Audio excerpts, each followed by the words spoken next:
James বন্ডকে তো সবাই চেনেন, একজন ব্রিটিশ সিক্রেট এজেন্ট যে তার ক্ষুরধার বুদ্ধি ও প্রচন্ড মানসিকতার উপর ভর করে শত্রুপক্ষের সমস্ত পরিকল্পনা বানচাল করে দিতে পারে। যদিও জেমস বন্ড একজন কাল্পনিক চরিত্র, কিন্তু স্পাই ব্যাপারটা তার কল্পনা নয়। প্রতিটি দেশই অপর দেশে, বিশেষ করে শত্রু দেশগুলিতে স্পাই পাঠিয়ে থাকে সেখানকার গোপন তথ্য আগেভাগে জানার জন্য। হরিয়ানায় জ্যোতি রানী এমনই একজন স্পাই যে একজন ভারতীয় নাগরিক হয়েও ভারতের বিভিন্ন তথ্য পাচার করত শত্রু দেশ পাকিস্তানে। জ্যোতির একটা ট্রাভেল চ্যানেল ছিল, নাম ট্রাভেল উইথ জেও। গত 16 মে হরিয়ানা পুলিশ জ্যোতিকে গ্রেপ্তার করেছে ভারতীয় তথ্য পাকিস্তানে পাচার করার অপরাধে।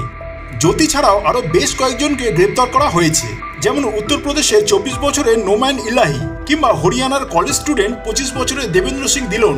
এরা প্রত্যেকেই টাকার বিনিময়ে ভারতীয় বিভিন্ন সেন্সিটিভ ইনফরমেশন এবং লোকেশন পাকিস্তানের আইএসআই এজেন্সিকে বিক্রি করত। এছাড়াও পাঞ্জাবের অমৃতসর থেকে আরও 2 জনকে গ্রেপ্তার করা হয়েছে, যারা ইন্ডিয়ান এয়ারফোর্স সংক্রান্ত বিভিন্ন ইনফরমেশন পাকিস্তানের আইএসআইকে পাচার করত। জ্যোতিকে গ্রেপ্তার করার পর পুলিশ জানতে পারে জ্যোতির সঙ্গে ভারতের পাকিস্তানি অ্যাম্বাসির একজন আধিকারিক এহসান উর রহিম ওরফে দানিশের সঙ্গে ভালো সম্পর্ক ছিল। এই সেই দানিশ যাকে কিছুদিন আগে ইন্ডিয়ান গভর্নমেন্ট পার্সোনা নন গ্রাটা বা অবাঞ্ছিত ব্যক্তি তকমা দিয়ে ভারত ছাড়তে বলে। জ্যোতি রানীর সঙ্গে এই ব্যক্তির ঘনিষ্ঠতা যথেষ্ট সন্দেহজনক। জ্যোতি বেশ কয়েকবার পাকিস্তান গিয়েছিল এবং সে তার ট্রাভেল ব্লগে পাকিস্তানের একটা পজিটিভ ইমেজ প্রতিষ্ঠা করার চেষ্টা করত।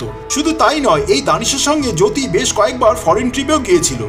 এমনকি অপারেশন সিন্দুরের সময় জ্যোতি সে নো টু ওয়্যার বলে একটা ক্যাম্পেইন চালাতো তার ট্রাভেল ব্লগে। শোনা যায় জ্যোতির সঙ্গে পাকিস্তানি গুপ্তচর সংস্থা আইএসআই এর বিভিন্ন ব্যক্তিত্বদের সঙ্গে ভালো সম্পর্ক ছিল। এমনকি পাকিস্তানের বেশ কিছু সেনাপ্রধানের সঙ্গে জ্যোতি নিয়মিত যোগাযোগ রাখত।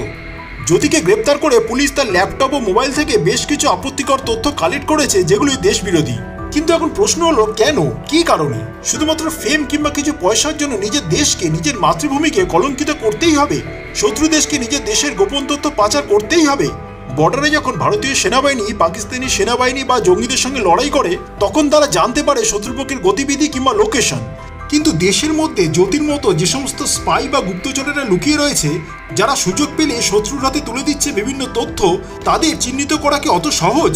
নিজের মাতৃভূমির ওপর যে মানুষের কোনো টান নেই বা দায়বদ্ধতা নেই, সে আবার কিসের মানুষ? তাই আপনার আশেপাশে যদি এমন কোনো ব্যক্তির গতিবিধি লক্ষ্য করেন যার আচরণ যথেষ্ট সন্দেহজনক, তাহলে অবশ্যই পুলিশকে জানান। কারণ দেশের বর্ডারকে সুরক্ষিত রাখার দায়িত্ব যেমন ভারতীয় সেনার, সেরকম দেশের অভ্যন্তরকে সুরক্ষিত রাখার দায়িত্ব আমাদের সাধারণ মানুষের।